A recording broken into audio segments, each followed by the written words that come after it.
Bapak dan Ibu yang sudah bersedia meluangkan waktu dalam kegiatan diseminasi modul 1.4 yaitu tentang budaya positif. Selamat malam dan salam sejahtera. Tabi pun. Ya pun. Mohon izin merekam ya. Ya Ibu. Kameranya silahkan di-on-kan. Terima kasih saya ucapkan sekali lagi Bapak dan Ibu. Mohon izin untuk menyampaikan diseminasi saya selama kurang lebih 1 jam ke depan. Baik Bapak dan Ibu, sebagai informasi awal ya, kegiatan calon guru penggerak ini sudah berjalan kurang lebih 3 bulan. Nah, selama 3 bulan ini Bapak dan Ibu, kami sudah menyelesaikan 4 modul, yaitu modul yang pertama, saya izin share screen dulu ya Bapak dan Ibu. Ibu.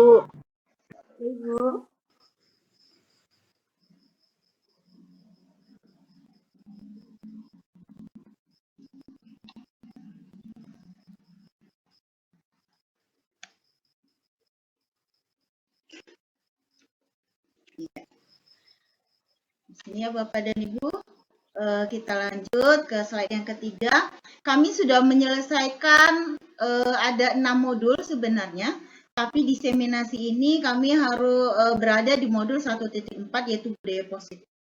Nah, pada modul 1.1 Bapak dan Ibu ini tentang ada filosofi Ki Hajar Dewantara. Lalu modul 1.2 ada nilai dan peran guru penggerak. Lalu modul 1.3 tentang visi calon guru penggerak dan modul 1.4 budaya positif. Sekilas akan saya terangkan tentang modul Ki Hajar Dewantara modul 1. Pemikiran Ki Hajar Dewantara menyatakan bahwa pengajaran adalah bagian dari pendidikan. Pengajaran adalah proses pendidikan dalam memberi ilmu berfaedah untuk menikmati hidup anak lahir dan batin. Sedangkan pendidikan memberi tuntunan terhadap segala kekuatan kodrat yang dimiliki anak agar ia mampu mencapai keselamatan dan kebahagiaan setinggi-tingginya, baik sebagai manusia maupun sebagai anggota masyarakat. Pendidikan merupakan sarana menuntut segala kodrat yang ada pada anak untuk mencapai keselamatan dan kebahagiaan yang setinggi-tingginya. Di sini Bapak dan Ibu, dalam menuntun laku dan pertumbuhan kodrat anak, Kiai Hajar Dewantara mengibaratkan seorang pendidik itu seperti seorang petani atau tukang kebun. Anak-anak itu seperti biji tumbuhan yang disemai dan ditanam oleh Pak Tani atau si tukang kebun di lahan yang telah disediakan. Anak-anak itu bagaikan bulir-bulir jagung yang ditanam. Bila biji jagung ditempatkan di tanah yang subur, dapat mendapatkan sinar matahari dan pengairan yang baik, maka meskipun biji jagung adalah biji jagung yang kurang baik, maka ia akan tumbuh dengan baik karena perhatian dan perawatan dari Pak Tani. Demikian juga sebaliknya Bapak dan Ibu. Jadi walaupun bibit jagung yang kita semai itu berkualitas baik, namun tumbuh di lahan yang gersang dan tidak mendapatkan pengairan dan cahaya dari matahari serta tangan dingin Pak Tani, maka biji jagung itu mungkin tumbuh tidak optimal.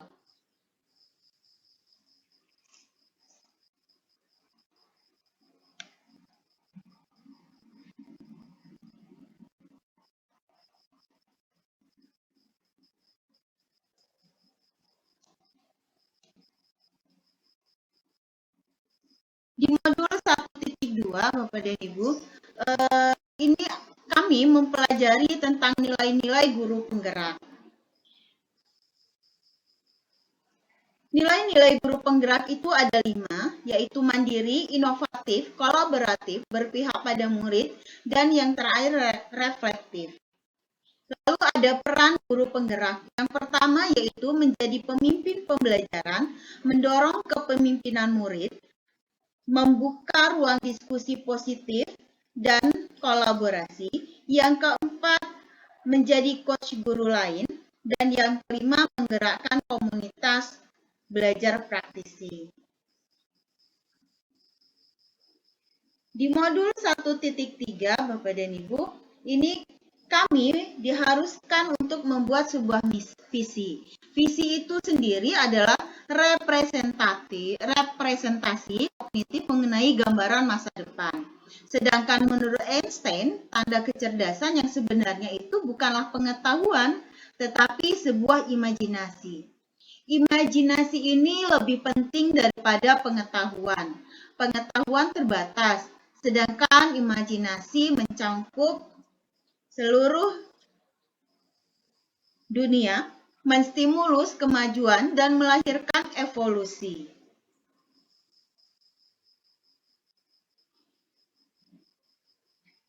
Dalam membuat sebuah visi, kami menggunakan pendekatan yang bernama inquiry apresiatif.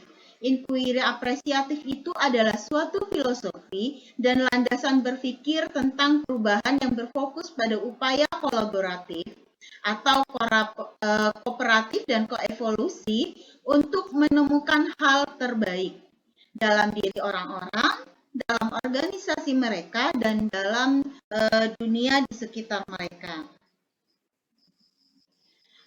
Di dalam pendekatan inquiry apresiatif ini sendiri, ada tahapan-tahapan yang harus kita lalui. Tahapan-tahapan itu dinamakan dengan tahapan bagja.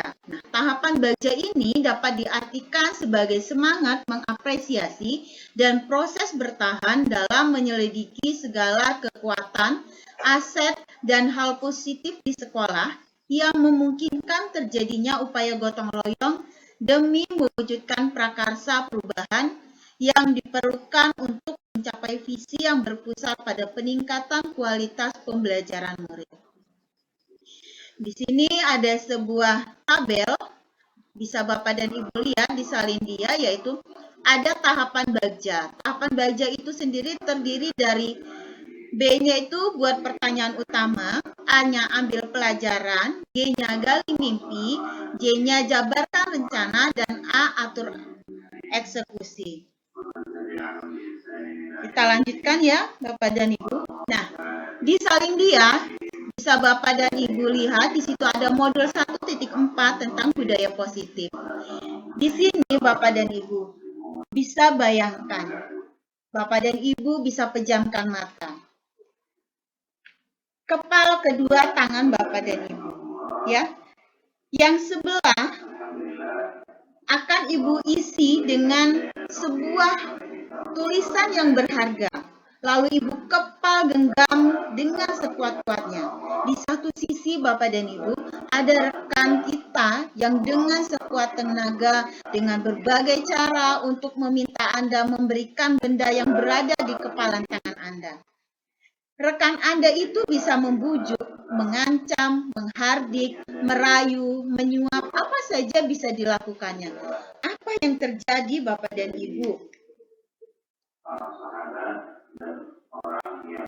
Ya, tentu saja Bapak dan Ibu, kita sendiri yang memegang kontrol atas kepalan tangan kita. Apakah kita membuka atau menutup kepalan tangan kita, itu semua tergantung dari diri kita sendiri. Jika kita akan membuka kepalan tangan kita itu pada teman, itu berarti kita sudah sangat mempercayainya dan itu sudah sesuai dengan kebutuhan dasar kita. Lalu ada teori kontrol menurut Dr. William Glasser. Dr. William Glasser dalam bukunya berjudul Kontrol Teori atau yang di kemudian hari berkembang menjadi Choice Theory meluruskan beberapa miskopi tentang makna kontrol. Yang pertama yaitu guru mengontrol murid. Maksudnya di sini adalah pada dasarnya kita tidak dapat memaksa murid untuk berbuat sesuatu jikalau murid tersebut memilih untuk tidak melakukannya. Nah, yang kedua Ilustrasi bahwa semua penguatan positif efektif dan bermanfaat. Penguatan positif atau bujukan adalah bentuk-bentuk kontrol. Segala usaha untuk mempengaruhi murid agar mengulangi suatu perilaku tertentu adalah suatu usaha untuk mengontrol murid tersebut. Lalu yang ketiga, ilustrasi bahwa kritik dan membuat orang merasa bersalah dapat menguatkan karakter. Maksudnya adalah menggunakan kritik dan rasa bersalah untuk mengontrol murid menuju pada identitas gagal. Mereka belajar dewasa memilih hak untuk memaksa. Yang keempat ya, ilustrasi bahwa orang dewasa memiliki hak untuk memaksa. Maksudnya adalah banyak orang dewasa yang percaya bahwa mereka memiliki tanggung jawab untuk membuat murid-murid berbuat hal-hal tertentu. Apapun yang dilakukan dapat diterima selama semua kemajuan berdasarkan pada sebuah pengukuran kerja. Nah, pada saat itu, Bapak dan Ibu, orang dewasa akan menyadari bahwa perilaku memaksa tidak akan efektif untuk jangka waktu panjang ya, jangka waktu lama. Dan sebuah hubungan permusuhan itu nantinya akan terbentuk. Salin dia bisa Bapak Ibu lihat di situ ada paradigma, stimulus, respon, dan teori kontrol. Apa sih sebenarnya siapa yang memiliki teori kontrol tersebut?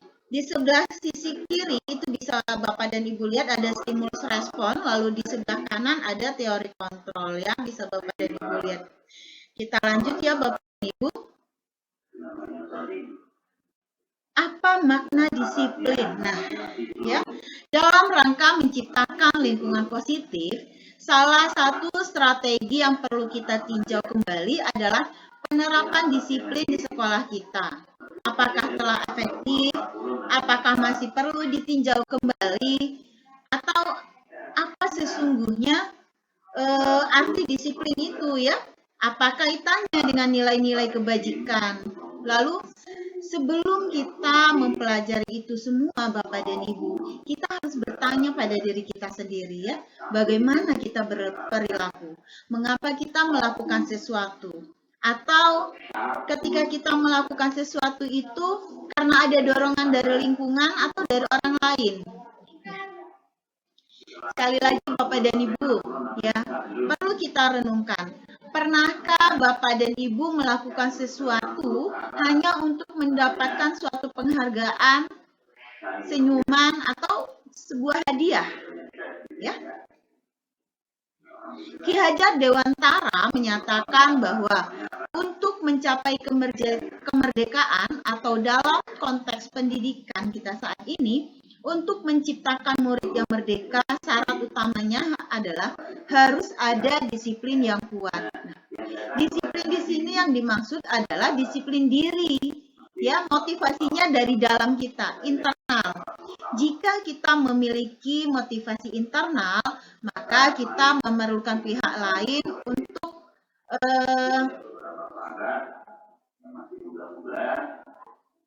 untuk mendisiplinkan kita ya. Jadi kalau memang tidak ada motivasi dari dalam diri, berarti kita membutuhkan motivasi dari luar. Nah, motivasi dari luar ini disebut eksternal. Menurut Ki Hajar Dewantara sendiri, ya bersama dengan Diane Gosen dalam bukunya Restructuring School Discipline tahun 2001, Diane menyatakan bahwa arti kata disiplin berasal dari bahasa Latin yaitu disciplina, yang artinya belajar. Makna asal dari kata ini berkonotasi dengan disiplin diri dari murid-murid Sokrates dan Plato. Nah, yang ketiga, disiplin diri membuat orang menggali potensinya menuju sebuah tujuan. Apa yang dia hargai. Namun, dalam budaya kita, makna kata disiplin telah berubah menjadi sesuatu yang dilakukan seseorang pada orang lain untuk mendapatkan suatu kepatuhan. Kecenderungan umum adalah menghubungkan kata disiplin dengan ketidaknyamanan, bukan dengan kita apa yang kita hargai atau pencapaian tujuan mulia. Dengan lain, seseorang yang memiliki disiplin diri berarti mereka bisa bertanggung jawab terhadap apa yang dilakukannya, karena mereka mendasarkan tindakan mereka pada nilai-nilai kebajikan universal.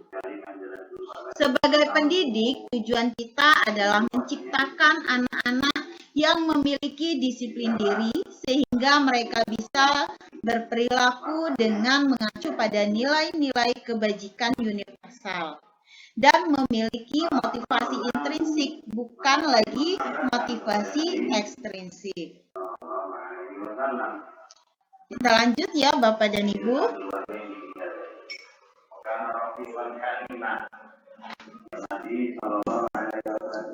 Bisa Bapak dan Ibu lihat di dalam salindia itu bahwa nilai-nilai kebajikan universal seperti yang tadi sudah saya sampaikan Bapak dan Ibu. Sekali lagi Ki Hajar Dewantara bersama Diane Gosen, di mana kedua pakar pendidikan tersebut mengartikan disiplin sebagai bentuk kontrol diri, yaitu belajar untuk kontrol diri agar dapat mencapai suatu tujuan mulia. Tujuan mulia di sini mengacu pada nilai-nilai atau prinsip-prinsip yang mulia yang dianut seseorang. Nah, nilai-nilai ini kita namakan sebagai nilai-nilai kebajikan atau virtus yang universal. Nilai-nilai kebajikan universal yang berarti nilai-nilai kebajikan yang disepakati bersama lepas dari suku, bangsa, agama, bahasa, maupun latar belakangnya. Nilai-nilai ini merupakan payung besar dari sikap dan perilaku kita, atau nilai-nilai ini merupakan fondasi untuk kita berperilaku. Nilai kebajikan adalah sifat-sifat positif manusia yang merupakan tujuan mulia yang ingin dicapai setiap individu. Salah satunya adalah nilai-nilai kebajikan yang ingin dicapai oleh setiap anak Indonesia yang kita kenal dengan profil pelajar Pancasila. Di salindia, Bapak dan Ibu lihat, di situ ada 6 nilai-nilai kebajikan yang harus kita pahami. Yang pertama yaitu profil pelajar Pancasila, yang kedua IBO, Primary Years Program, yang ketiga ada 9 pilar karakter, yang keempat petunjuk seumur hidup dan keterampilan hidup, yang kelima The 7 Essential Virtues, yang keenam The Virtus Project atau proyek nilai-nilai kebajikan. Kita lanjut ya Bapak dan Ibu. Diane Gosen dalam bukunya Restructuring School Discipline menyatakan ada 3 motivasi perilaku manusia. Yang pertama, untuk menghindari ketidaknyamanan atau hukuman. Ini adalah tingkat terendah dari motivasi perilaku manusia. Lalu yang kedua, untuk mendapatkan imbalan atau penghargaan dari orang lain. Yang ketiga, untuk menjadi orang yang mereka inginkan dan menghargai diri sendiri dengan nilai-nilai yang mereka percaya. Kita lanjut ya Bapak dan Ibu. Nah, sekarang ada sebuah restitusi. Hukuman, konsekuensi, dan restitusi. Ketiga kata ini tentu sering sekali kita dengar ya. Dalam perjalanan peraturan ataupun keyakinan kelas, bila mana ada suatu pelanggaran, tentunya sesuatu harus terjadi. Nah, untuk itu Bapak dan Ibu, kita perlu meninjau ulang tindakan penegakan peraturan atau keyakinan kelas yang sudah kita buat selama ini. Nah, tindakan terhadap suatu pelanggaran pada umumnya berbentuk hukuman atau konsekuensi. Kali ini, Bapak dan Ibu, kita akan mempelajari apa sih program disiplin positif yang dinamakan restitusi itu. Di salindia bisa Bapak dan Ibu lihat di situ, restitusi adalah proses menciptakan kondisi bagi murid untuk memperbaiki kesalahan mereka, sehingga mereka bisa kembali pada kelompok mereka dengan karakter yang kuat. Restitusi juga merupakan proses kolaborasi yang mengajarkan murid untuk mencari solusi untuk masalah mereka sendiri dan membantu murid berpikir tentang orang seperti apa yang mereka inginkan, yang menjadi tujuan mereka, dan bagaimana mereka harus memperlakukan orang lain. Ini menurut Gosen tahun 2004.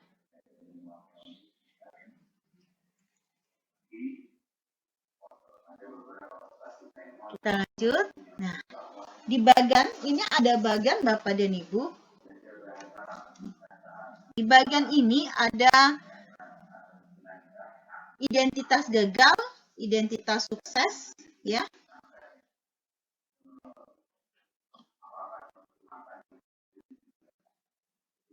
Ya, identitas gagal, identitas sukses di sini.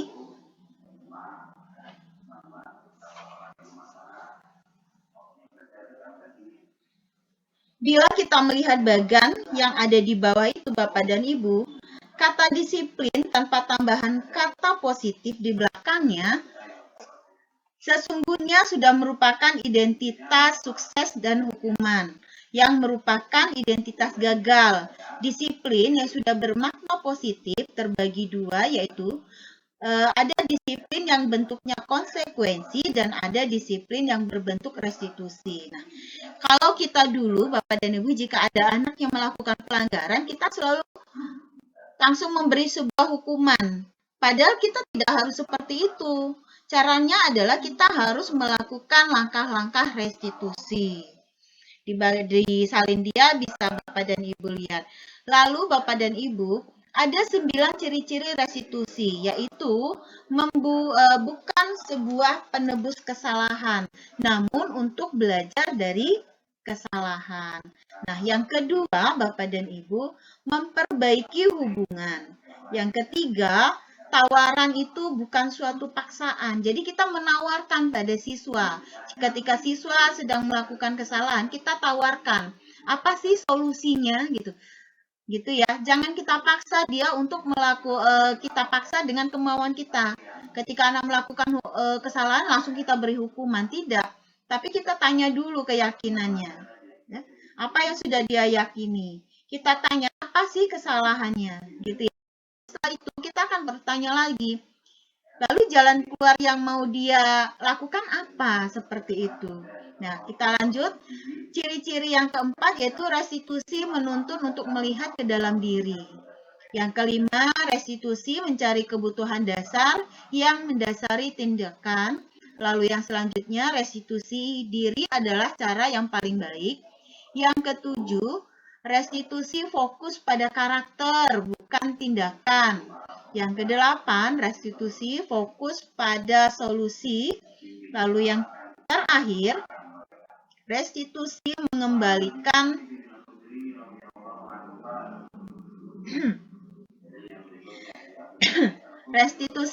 mengembalikan murid yang berbuat salah.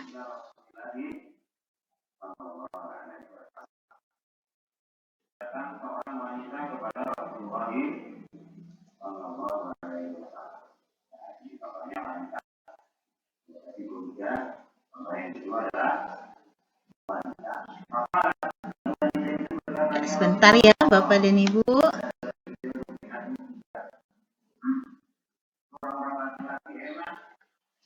Dari tabel ini Bapak dan Ibu, dari tabel identitas sukses dan identitas gagal ini, bisa kita simpulkan bahwa hukuman itu bersifat tidak terencana atau tiba-tiba. Nah, anak atau murid tidak tahu apa yang akan terjadi dan tidak dilibatkan.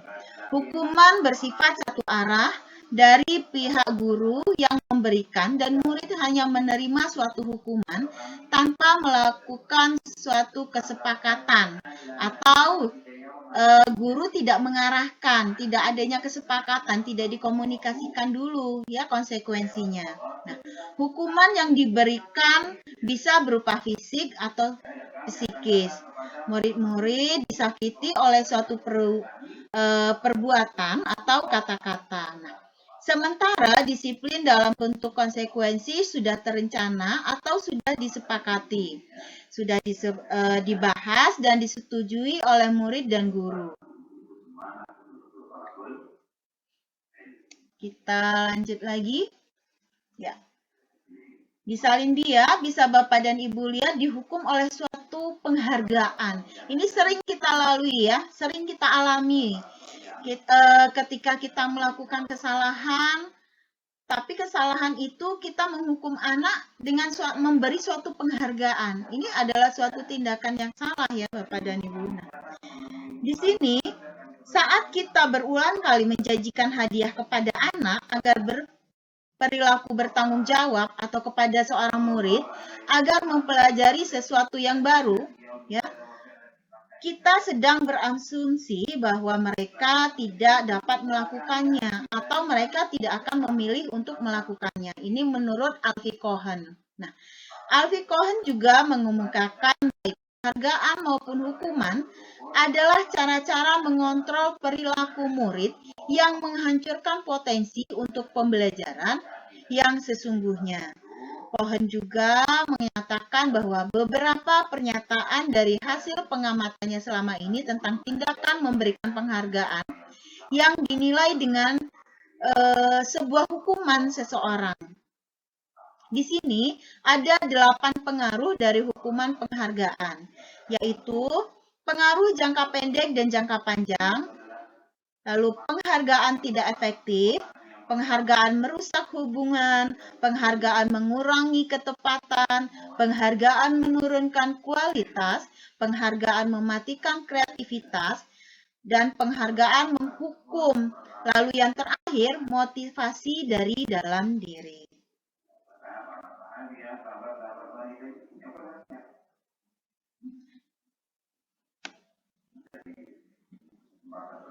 Di Salindia bisa Bapak dan Ibu baca, mengapa tidak peraturan saja, mengapa harus ada keyakinan kelas. Selama ini Bapak dan Ibu di kelas kita selalu ditulis di dinding-dinding kelas kita ya, ada peraturan gitu. Seharusnya tidak lagi peraturan yang kita tulis di situ, tapi sebuah keyakinan. Nah, di Salindia bisa Bapak dan Ibu lihat di situ ada sebuah ilustrasi. Mengapa kita memiliki peraturan harus menggunakan helm, ya? Lalu mengapa kita harus ada peraturan 3M, menggunakan masker, mencuci tangan dan menjaga jarak? Atau kenapa sih kita harus ada peraturan datang tepat waktu? Di sini Bapak dan Ibu, nilai-nilai keselamatan dan kesehatan inilah yang kita sebut sebagai suatu keyakinan, yaitu nilai-nilai kebajikan universal yang disepakati secara tersirat dan tersurat, ya, terlepas dari latar belakang, suku, negara, bahasa, maupun agama. Seseorang akan lebih tergerak dan berpengaruh untuk menjalankan keyakinannya daripada hanya sekedar mengikuti serangkaian peraturan tertulis di kelas. Murid-murid pun demikian Bapak dan Ibu, mereka perlu mendengarkan dan memahami arti sesungguhnya tentang peraturan-peraturan yang diberikan. Apa nilai-nilai kebajikan di balik peraturan tersebut? Lalu apa tujuan utamanya, ya? Dan menjadi tidak tertarik atau takut untuk mengikuti peraturan yang sudah dibuat.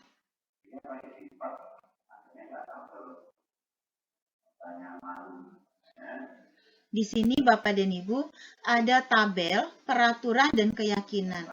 Itu adalah contoh jika dulu kita di sekolah, ya, di kelas, itu selalu ada peraturan, selalu mengembalikan buku ke tempatnya.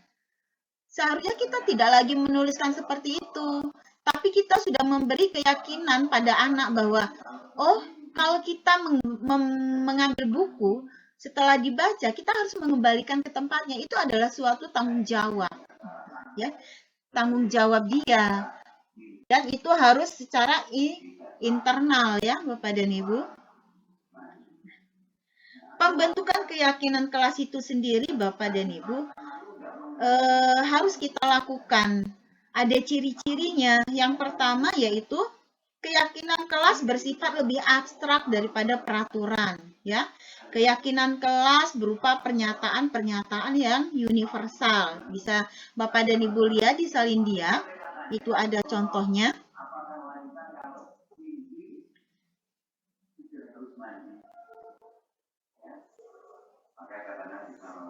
sebentar.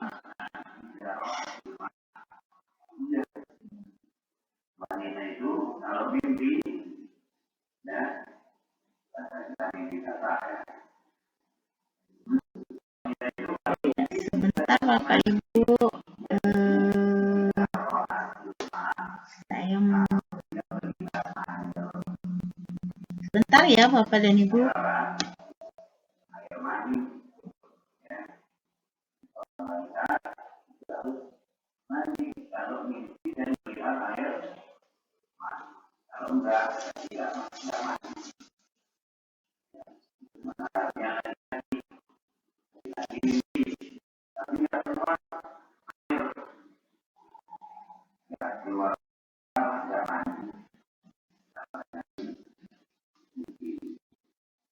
Kita lanjut ya Bapak dan Ibu.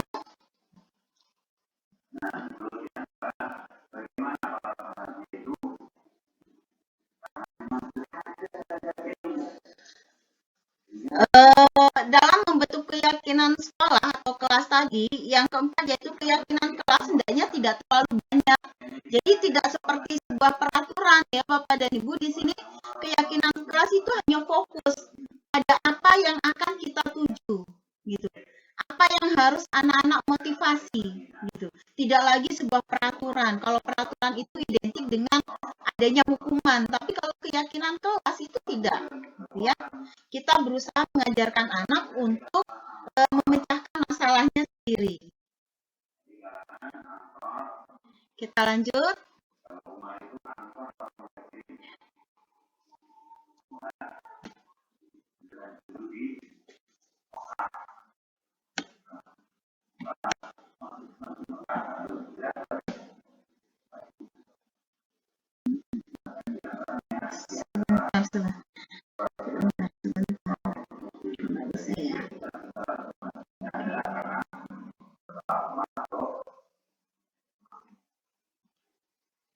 Kalau dia nggak mau ya Bapak dan Ibu, saya tutup dulu ya.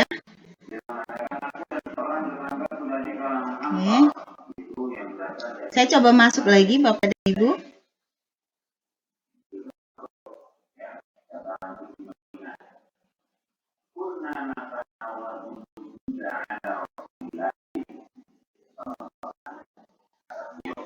Kita lanjut dia yang berikutnya, yaitu tentang kebutuhan dasar manusia. Kebutuhan dasar manusia itu sendiri, Bapak dan Ibu, memiliki tujuan tertentu. Semua yang kita yakini, yang kita lakukan adalah suatu usaha terbaik kita untuk mendapatkan apa yang kita inginkan. Ketika kita mendapatkan apa yang kita inginkan, sebetulnya saat ini kita sedang memenuhi satu atau lebih dari kebutuhan dasar manusia kita sendiri. Nah, yaitu kebutuhan untuk bertahan hidup, ada kasih sayang dan rasa diterima, lalu ada kebebasan, kesenangan, dan penguasaan. Ketika seorang murid melakukan suatu perbuatan yang bertentangan dengan nilai kebajikan atau melanggar peraturan, hal itu sebenarnya dikarenakan mereka gagal memenuhi kebutuhan dasar mereka.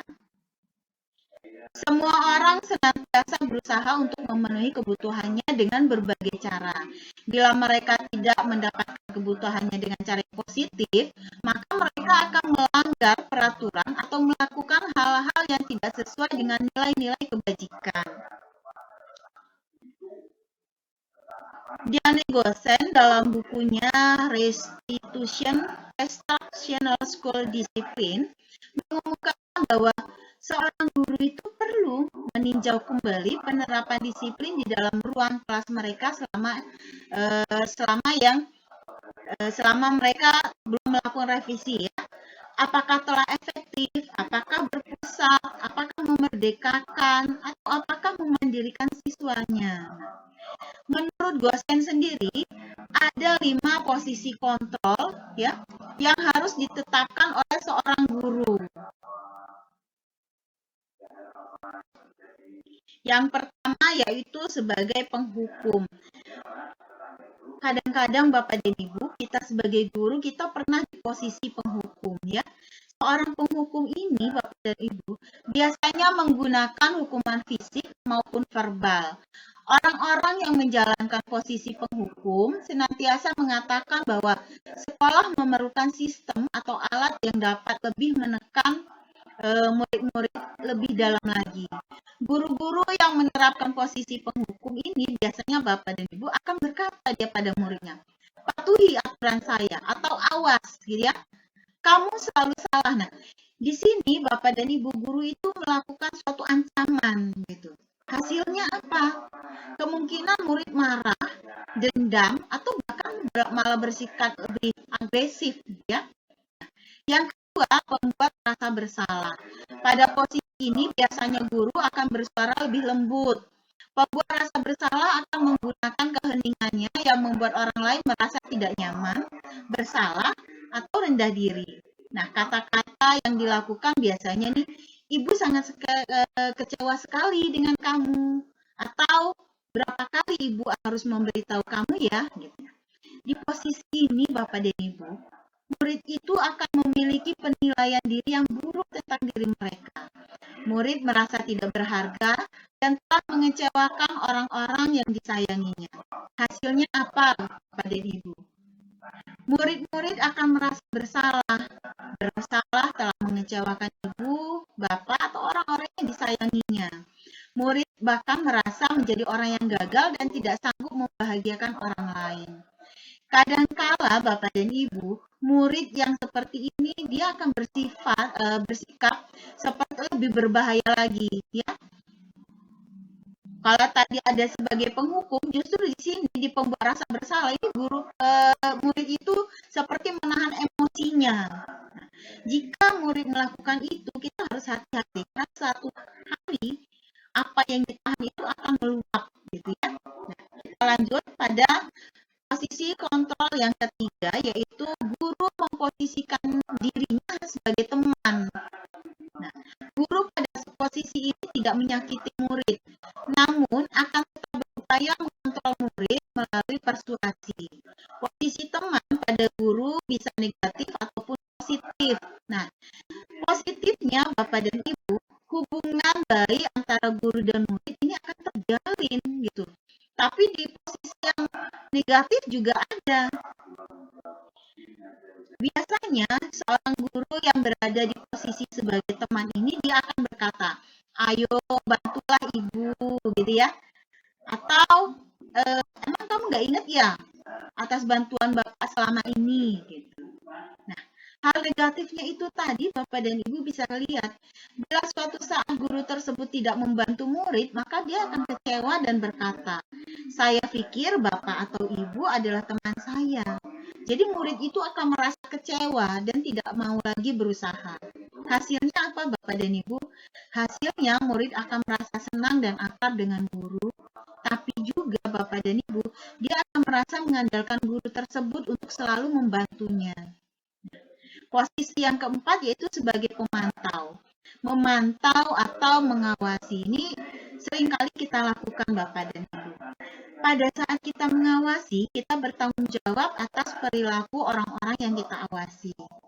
Posisi pemantau berdasarkan peraturan-peraturan dan konsekuensi dengan menggunakan sanksi. Nah, kita dapat memisahkan hubungan pribadi kita dengan murid. Biasanya, pada ibu yang berada di posisi sebagai pemantau ini, dia akan berkata, aturannya apa? Sanksi atau konsekuensinya apa? Dan ada yang tinggi. Hasilnya apa Bapak dan Ibu jika kita berada di posisi sebagai pemantau? Murid akan memahami konsekuensi yang harus dijalankan karena mereka telah melanggar salah satu peraturan sekolah. Ya. Guru tidak menunjukkan suatu emosi yang berlebihan, menjadi marah atau membuat merasa bersalah. Nah, posisi yang terakhir Bapak dan Ibu yaitu posisi sebagai manajer. Posisi terakhir ini adalah posisi di mana guru berbuat sesuatu bersama dengan murid. Mempersilahkan murid mempertanggungjawabkan waktunya, mendukung murid agar dapat menemukan solusi atas permasalahannya sendiri. Guru pada posisi ini biasanya akan mengatakan, apa yang kita yakini? Apakah kamu meyakininya? Jika kamu meyakininya, apakah kamu bersedia memperbaikinya? Lalu jika kamu memperbaiki ini, hal ini menunjukkan apa tentang kamu? Namun, pada posisi manajer ini, guru akan mengembalikan tanggung jawabnya pada murid untuk mencari jalan keluar permasalahan, tentu dengan bimbingan guru. Kita lanjut, slide yang ada 5 posisi kontrol ya Bapak dan Ibu, kita lihat di kalian ya. Ini ada motivasinya, apa yang harus guru perbuat, apa yang harus guru lakukan, lalu ada identitas gagal. Identitas gagal ini ada penghukum dan ada membuat orang merasa bersalah. Identitas berhasil, di sini ada teman dan sebagai pemantau. Dua ini sudah dikatakan berhasil Bapak dan Ibu. Tapi masih ada sisi negatifnya. Apa yang harus kita lakukan? Kita harus berada di posisi manajer ini. Ini yang baik. Jadi kita harus belajar bagaimana memposisikan diri kita sebagai manajer ketika kita menghadapi masalah-masalah yang ada di kelas, yang dihadapi oleh murid-murid kita. Ya. Yang terakhir, Bapak dan Ibu, ada segitiga restitusi. Jika tadi kita sudah mempelajari apa itu restitusi, maka di sini ada segitiga restitusi. Ada sisi yang pertama di sini, yaitu menstabilkan identitas. Apa maksudnya Bapak dan Ibu? Di bagian dasar ini bertujuan untuk mengubah identitas anak dari orang yang gagal karena melakukan kesalahan menjadi orang yang sukses. Anak yang melanggar peraturan karena sedang mencari perhatian adalah anak-anak yang sedang mengalami kegagalan. Ia mencoba untuk memenuhi kebutuhan dasarnya, namun ada benturan, gitu ya. Lalu di sisi yang kedua ada validasi tindakan yang salah. Di posisi yang ketiga, Bapak dan Ibu, di situ ada menanyakan keyakinan. Teori kontrol menyatakan bahwa kita pada dasarnya termotivasi secara internal. Ketika identitas sukses telah tercapai dan tingkah laku yang salah telah divalidasi, maka anak-anak kita akan siap untuk dihubungkan dengan nilai-nilai yang dia percaya dan berpindah menjadi orang yang diinginkan. Nah, baiklah Bapak dan Ibu, sudah selesai materi kita sampai di sini. Jika ada yang ingin ditanyakan atau berbagi pengalaman, boleh Bapak dan Ibu raise hand di angkat tangan ya Bapak dan Ibu, silakan.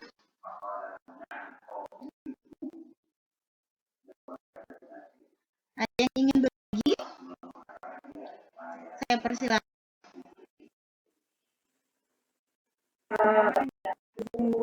Ya, di sini saya persilahkan yang mengangkat tangan dulu. Siapa tadi? Ada Ibu El.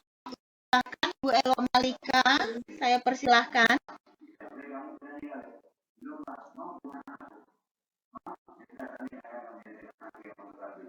Ibu Elo. Ya. Ya, tentunya Assalamualaikum warahmatullahi wabarakatuh. Kameranya dihidupkan, Mbak Elo. Oke, ya silakan. Ya, Bu. Jadi terima kasih atas waktu yang diberikan kepada saya. Di sini saya hanya ingin berbagi pengalaman. Saya pernah berada di 5 posisi kontrol tersebut, yaitu pernah sebagai pembuat salah, penghukum, teman, pemantau, dan manajer. Contohnya pada saat anak terlambat datang, saya pernah melakukan tanpa saya tanya dulu. Saya langsung memberikan hukuman berupa yaitu berupa membersihkan WC. Walaupun hukuman itu dikerjakan, tapi si anak ini akhirnya menjauh dan selalu menghindari untuk bertemu saya. Mungkin itu sedikit pengalaman yang dapat saya sampaikan. Iya, terima kasih. Ya. Terima kasih Belok. Ya benar sekali ya Bapak dan Ibu. Tentu saja kita sebagai guru, kita sering berada di posisi itu. Nah, jika kita masih melakukan hal-hal yang seperti itu, cepatlah bertobat ya Ibu Elo ya. Karena memang kita tidak boleh langsung memberikan hukuman, tapi kita harus bertanya dulu. ya. Tapi sebelum kita bertanya, di kelas kita harus membuat suatu keyakinan kelas itu tadi. Tidak lagi sebuah peraturan, tapi sebuah keyakinan kelas. Terima kasih Bu Elo sudah berbagi. Di sini ada Ibu Nanda Desva, silakan. Ya, Ibu. Ya, silakan Ibu. Assalamualaikum warahmatullahi wabarakatuh. Waalaikumsalam warahmatullahi wabarakatuh. Di sini saya ingin berbagi pengalaman juga ya, Pak, Bu. Di sini saya pernah mengalami posisi sebagai teman. Pada saat itu ada kegiatan lomba kebersihan.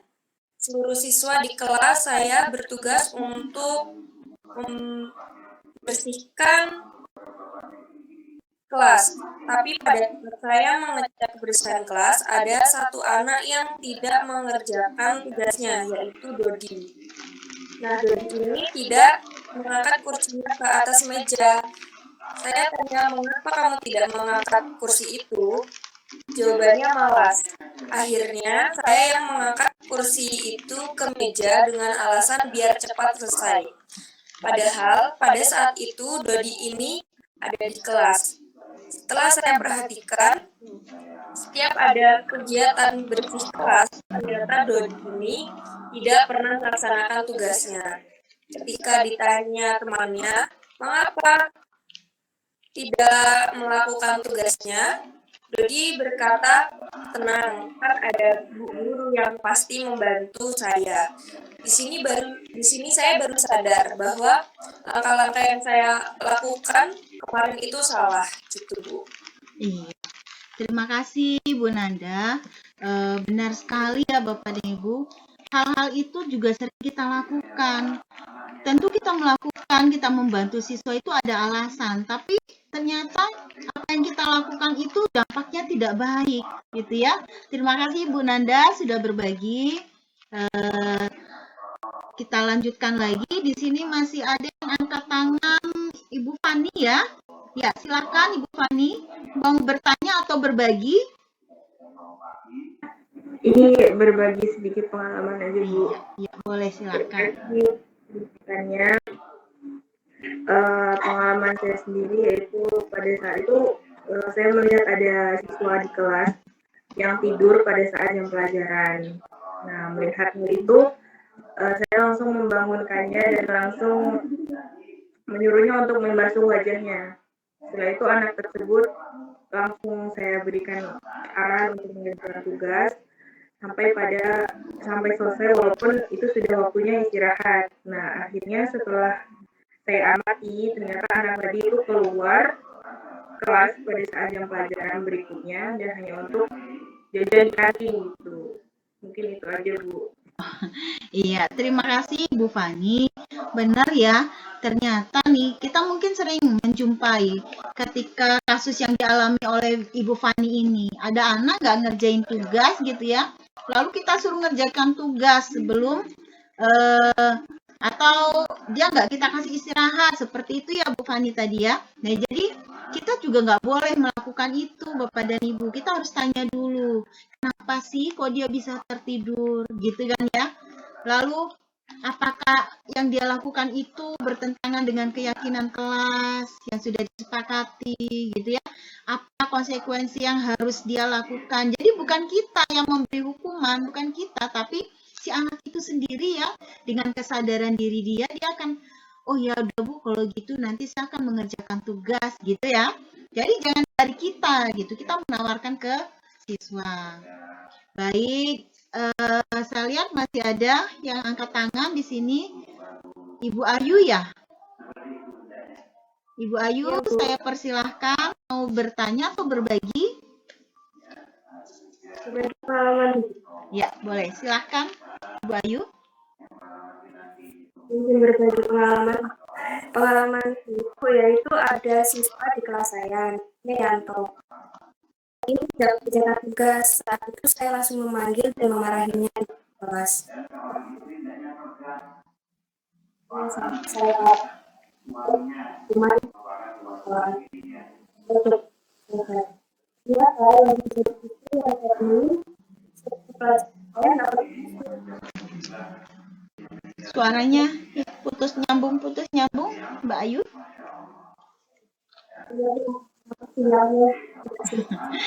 Iya, baik. Ya.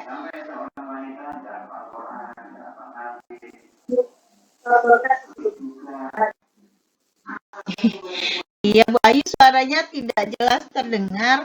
Jadi saya tidak paham. Apa mungkin ini berbagi pengalaman ya, Bapak dan Ibu? Apa-apa saya ucapkan terima kasih sekali Bapak dan Ibu yang sudah berbagi pengalaman pada kegiatan diseminasi malam ini.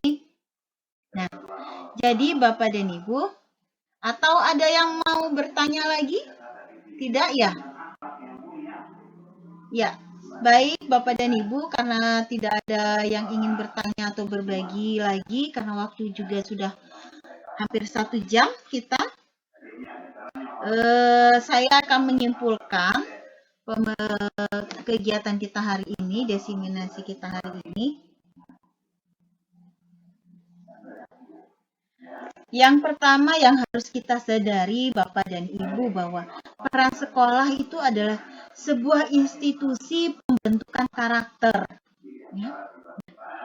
Sebagai guru, membangun komunitas di sekolah untuk menyiapkan murid di masa depan agar menjadi manusia berdaya tidak hanya untuk pribadi tapi berdampak pada masyarakat. Jika kita mengacu pada profil pelajar Pancasila, pelajar Indonesia merupakan pelajar sepanjang hayat yang memiliki kompetensi global dan berperilaku sesuai nilai-nilai Pancasila. Tujuan-tujuan utama dari pendidikan karakter juga bukan hanya mendorong murid untuk sukses secara moral maupun akademik di lingkungan sekolah, tetapi juga untuk menumbuhkan moral yang baik pada diri murid ketika sudah terlibat di dalam masyarakat. Sebagai guru, Bapak dan Ibu, kita perlu memahami posisi apa yang tepat untuk dapat mewujudkan budaya positif baik lingkup, kelas maupun sekolah. Selain itu, Bapak dan Ibu, pemahaman akan disiplin positif juga diperlukan karena sebagai guru atau pamong diharapkan dapat menuntun murid untuk menjadi pribadi yang bertanggung jawab.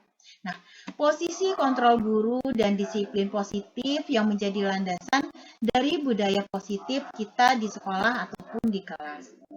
Upaya dalam membangun budaya positif di sekolah yang berpihak pada murid diawali dengan membentuk lingkungan kelas yang mendukung terciptanya budaya positif, yaitu dengan menyusun kesepakatan kelas. Nah, sekali lagi ya Bapak dan Ibu, jadi kalau di kelas itu tidak ada lagi peraturan, yang ada adalah kesepakatan kelas, keyakinan kelas yang disepakati oleh guru dan siswa di kelas tersebut. Baik Bapak dan Ibu, sampai kita di penghujung waktu. Sekali lagi saya ucapkan terima kasih. Mohon maaf jika ada kekeliruan dalam penyampaian materinya. Saya akhiri. Billahi taufiq wal hidayah. Wassalamualaikum warahmatullahi wabarakatuh. Waalaikumsalam warahmatullahi wabarakatuh. Salam dan bahagia. Tabipun. Silakan Bapak dan Ibu untuk lihat boleh. Terima kasih banyak.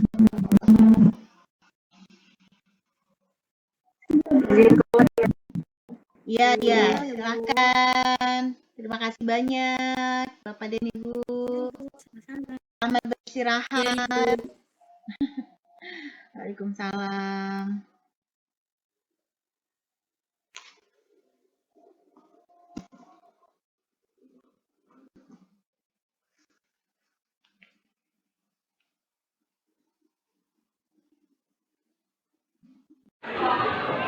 Assalamualaikum warahmatullahi wabarakatuh. Saya merasa senang sekali setelah mendapatkan penjelasan tentang keyakinan kelas.